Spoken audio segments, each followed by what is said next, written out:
So this is a little tour of my 2011 outdoor Christmas lights, and it will be short because it's cold out here and my nose is running. Anyway, some of the stuff I've had last year, a couple new things I added.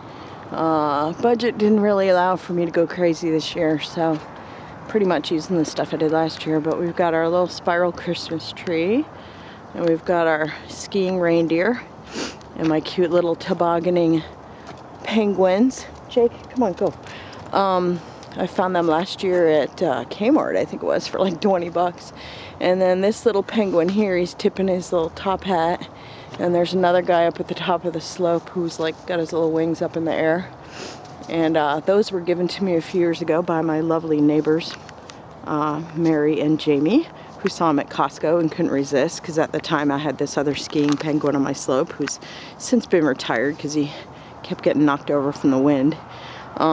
Did add these little candy canes, which I am embarrassed to say I bought around Halloween at Lowe's because they were on sale, and I know that they're when they put the Christmas stuff out, they have limited supply of it and it disappears quickly. So I grabbed like 10 of them for like, I don't know, $1 or $2 each. And you see I have the rope lights. Hopefully we get some snow. Last year we had snow right around Thanksgiving and then some more snow up through Christmas. Now it's a few days before Christmas and we haven't had any. And the one year I did put fake snow with cotton batting down on the slope, but that was a huge pain in the ass and ended up covered with 8 inches of real snow. So we'll hope for the real stuff. These are just little mini lights that I just laid down. And we've got the candy canes lining the path here. And on the other side is the rope lights. I did replace a section of this year because it had fizzled out, which I thought LEDs weren't supposed to do.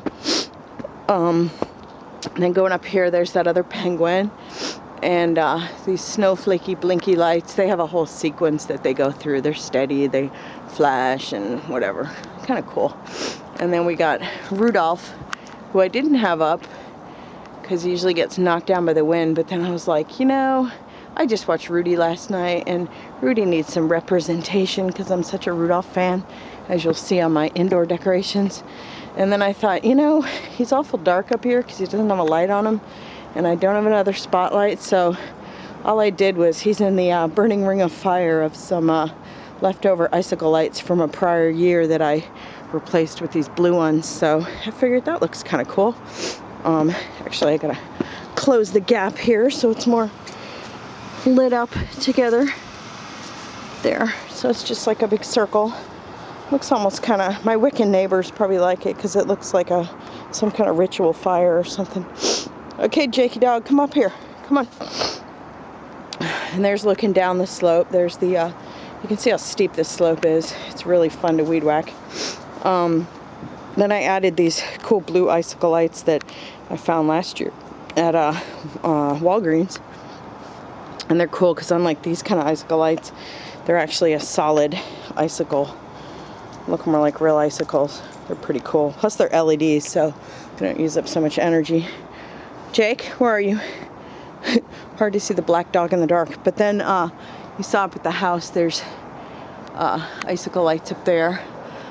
These are actually lights, mini lights, not really part of the Christmas decorations, but what they are is they're mini lights wrapped around the hummingbird feeders to keep the nectar from freezing, and it actually got below freezing several days and it really did work, which is really cool. Come on, Jakey, come on up. Kind of want to put some lights here, but haven't gotten around to it. Plus I gotta figure out where to plug it in because I'm so anal, everything routes up through here, so I'd have to figure that out. But these are actually silk poinsettia plants, since real ones would die out here. And then just some candy garland. And then these are starlight garland from IKEA from years ago. And another light garland I got from IKEA years ago. This is just one of those grid light, they're called like grid lights. You put them for like a netting to throw over a shrub or something, but they look kind of cool in my window. And then these are super, I've had these forever, these little teddy bear and stocking lights. And there's close up of the icicles. And then the tiki lights are just always up, so I just ran them through the power through them because everything connects over here. I'm totally a Virgo. There's I'll switch the light on here so you can see, because if you do holiday lights, it's a pain to have to keep flipping them on. So what I have is this cool little, of course there's no there's not enough brightness here, but anyway, it's this what do you call it, timer thingy, and it's quite cool because you can set the time on and off and whatever, and then you don't have to worry about the lights, and they will just come on and off as you tell them. And so everything's connected through extension cords and whatnot and routes to here. So yeah, I'm probably breaking several fire codes, but whatever. So look down the hill and see. I think for next year, I saw this thing online, and it was like this thing that projects snowflakes like on your house. I'm like, okay, that would be so cool. But yeah, just don't want to piss away money this year. I got other things to spend my money on, like life. But anyway, back to the Ring of Fire. It's not very comfortable, says Rudolph. But his butt is actually bungee corded to that plant stake, so when the power goes off, he'll just deflate and his butt will still be in the air, so that'll be pretty. Anyway, have a great Christmas. I'm going back inside because I can no longer film.